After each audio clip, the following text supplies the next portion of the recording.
Alright, YouTube, it's time to attack the legacy media again, because I did a little bit of cursory research.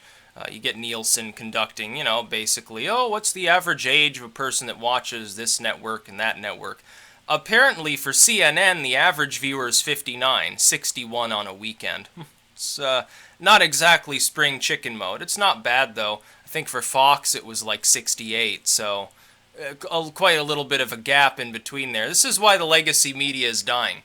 In another 10 to 20 years, the number of people watching any of these major lamestream legacy news media sort of broadcasts, a large proportion of those people over the next 10 to 20 years will have either died, many of old age, heart attack, stroke, and so forth, cut the cable because they have no interest in it anymore, and the boomers increasingly are embracing the internet. Slow, but steady growth of people doing so.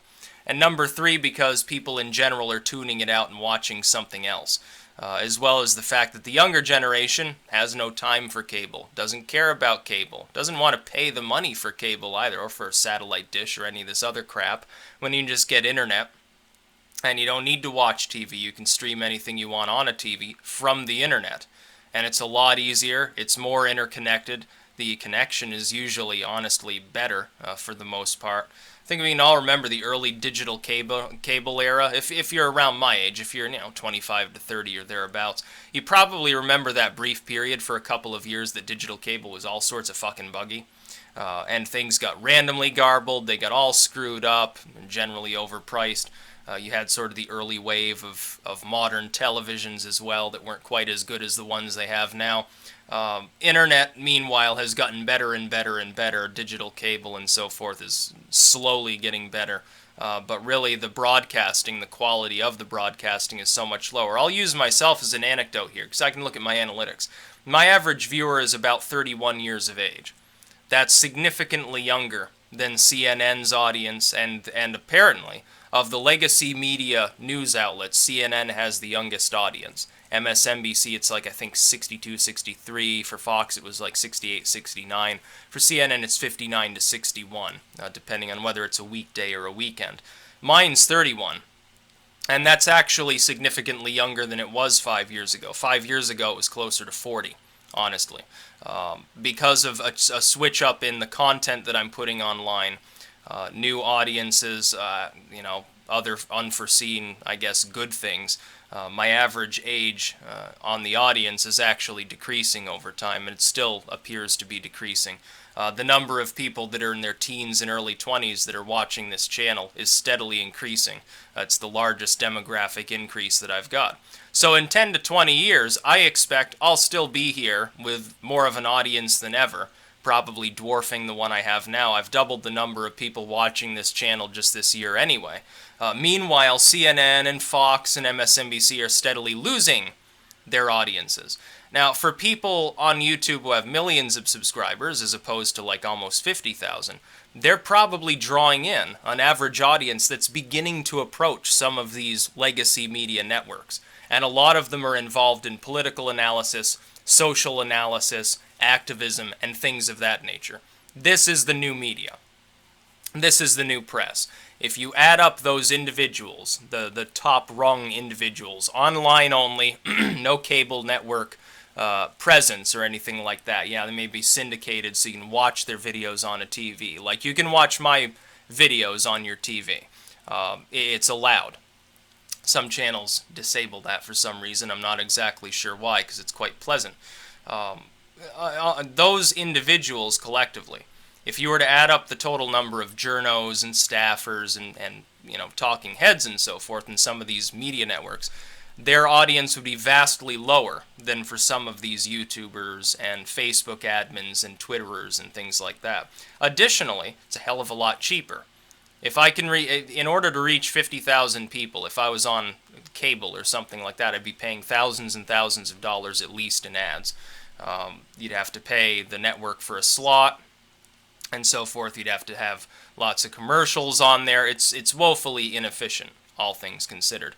I can do this with the cost of a monthly internet fee and a webcam and a computer and a microphone. That's all I need. It's much, much more efficient. And I'm one person. I'm not a whole network.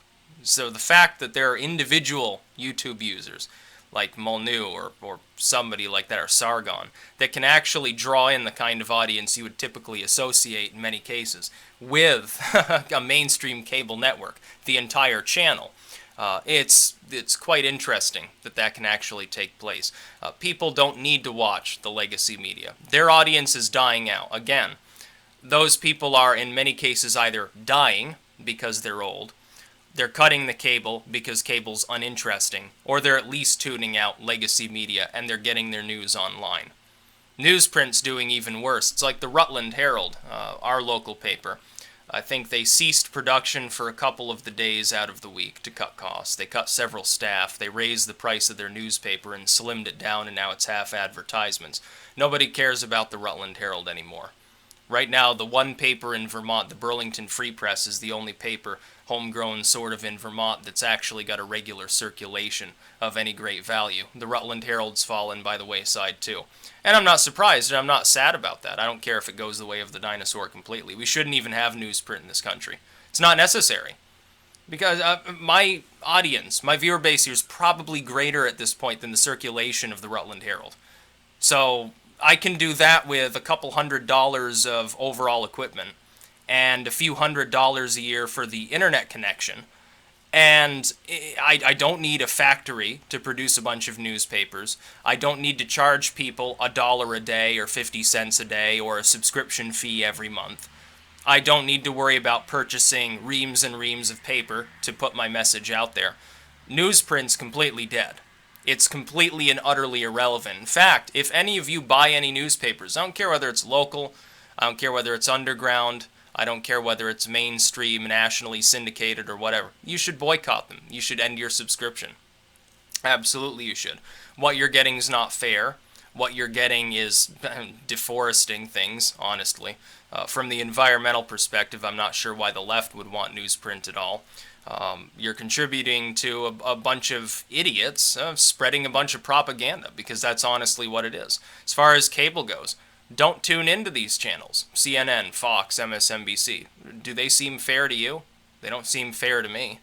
You're going to get much more fairness. You might get bias, but you can get any kind of bias you want online.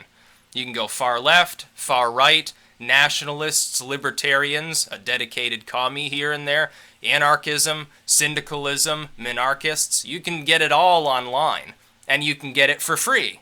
You can watch videos. You can pay attention to a Facebook feed. You can participate in a discussion on Twitter. You can do whatever you want, and you can communicate with these people. You get to communicate with a content creator. I actually talk to people in comments and messages that are associated with watching my material.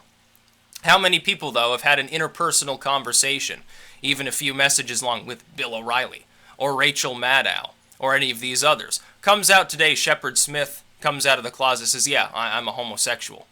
Well, number one, I'm not surprised. It was, I hate to say it, a little bit on the obvious side. Number two, yeah, good for you, I don't care. Who gives a fuck? Fox News, a more hardcore old guard audience might care. They might tune you out because they'll say that you're a sodomite or something. Honestly, I don't give a fuck. And that's also another thing that the internet does a lot better than the legacy media. The legacy media is not very good at driving social change. The last time the legacy media really drove social change was when JFK and Nixon had a televised debate, and Nixon was in pancake makeup and looked nervous because he wasn't used to being on camera, and young, shiny JFK completely decimated him several times. That's the last time that cable media was relevant in this country. Back in the mid-Cold War era. Not for the last 50 years has it been relevant in any sense of the word. Even as early as the 1990s, the news media, the CNNs and so forth, fell by the wayside, and everybody who, at least younger individuals, a lot of the Gen Xers and the millennials who were old enough to like read Mad Magazine or Cracked or something like that, we were all thinking about Drudge at the time. Drudge, we were thinking about that text-only website that was releasing all the real dirt on the Clinton campaign. Now they've come back from being basically irrelevant for an extra decade to headhunt after the Clintons again. Now it looks like, again, an internet-based site that nobody really consulted during the Bush administration or the last 7 years of Obama has suddenly massively grown and become not just relevant, but perhaps the leader as far as right-wing media is concerned the world over. It's hilarious. There are individual YouTubers, many of them, that drive much more interest than pundits that are paid seven-figure salaries. Any randomly selected person who's spent a few years making videos regularly, who is coherent, on point, capable of doing their own research, and occasionally being unbiased, is 10 times more talented than any talking head on the legacy media. And those people get paid, again, 6- and 7-figure salaries. It's woefully inefficient. The broadcasting's inefficient. It takes a lot of energy to do that, literally a lot of electricity to do that too. Much more efficient to distribute it online than through these cable systems. I wouldn't trade my audience for a far larger audience that's so old that it's going to be dead largely in another 10 years. Not in 1,000 years would I do that, nor would any other sensible individual. I can't even imagine how young the audiences are for some politically keyed-in people who do use the jump cuts and the random custom thumbnails of them making a face against a brightly colored background. Yeah, that probably lowers the age of their audience by a few years. I can only imagine if my audience's average age is only, a few years older than me, and some of these people, their average audience is probably in their late teens, their early 20s. We're driving the interest. Again, the millennial and Gen Xer generations, interest is being driven online. It's not being driven. They're not watching Fox News. If they are, they're watching it primarily to have a chuckle. They're watching CNN to watch Anderson Cooper make an ass of himself, pretend to be unbiased and that he didn't work with the CIA. Why do they watch MSNBC? Because Rachel Maddow, her head eerily resembles a brisket. It's like really light colored down here. Then there's like this weird mushroom cap on her head that looks like a piece of burnt meat or something like that. And it's funny. It is hilarious. I don't tune into them though. And I encourage you all to tune them out as well. Let's hasten their death. If they fall below certain thresholds, they're no longer capable of keeping their networks on there. Well, let's just fucking get rid of them already. I'm not just talking, we'll get rid of those left-wing networks. No, Fox News too. Fuck Fox, I don't care about them. Let's take them off the air. Get something, hopefully, that's better on there. While you're at it, don't watch any of these Survivor-style shows either, because TV, since the Survivor era, has gone downhill so badly. Used to be more entertaining. Yeah, for the really young people out there watching this, TV was honestly worth watching until a couple years after Survivor came out. Survivor destroyed it. Survivor is literally the root of all evil on TV today. It fucked up MTV. It fucked up everything else. MTV, they don't even have... It's not music TV. Why is it even called MTV anymore? Sci-Fi Channel, it's not really... they're not doing the independent sci-fi flicks they used to make. They used to have a new film every couple of weeks, and they're really, really poorly made. We're talking sub-B-grade movies, and they were great to watch. The animation was horrible. The acting was even worse. As the plots usually were not very strong, that's why they were interesting. You didn't have like Ice Road Truckers and all this crap. History Channel, in my youth, was basically the Hitler Channel. All it was World War II every day, 24/7. That and the end times, the apocalypse. Now the best thing on there that you can watch is anything about aliens. And it's a far cry from what it used to be as a network. Half their shows now are... They got some show about hillbillies who run around in the woods talking about mythical creatures or something and pretend that they're being frightened by moonshiners or bandits or whatever. Oh my god, it's just terrible. And I'm not old. I'm not being outdated here. I'm giving my honest opinion as a member of the fairly young generation here. TV has gone seriously, seriously downhill. So has Hollywood, and especially the legacy media. They're the worst of all. I'd rather have my eyes taped open and be locked into a chair and be forced to watch Ice Road Truckers and Survivor for 20 years than to have to watch something like CNN for a single day. A little bit of hyperbole there, but you understand what I mean. It's really that bad. It's crap. It's not even news. It's certainly not journalism. It barely counts as a media. The real press is we the people, largely on the internet at this point. That's the press that we have in this country. The so-called media, the legacy media, it's no longer a press. They're not distributing actual information. They're just giving their opinion and propaganda, most of it being fed to them by politicians. That's all they do. It's no wonder their audience that still clings to their relevancy. Their average age is geriatric. There's a reason for that. That's about all. Peace out.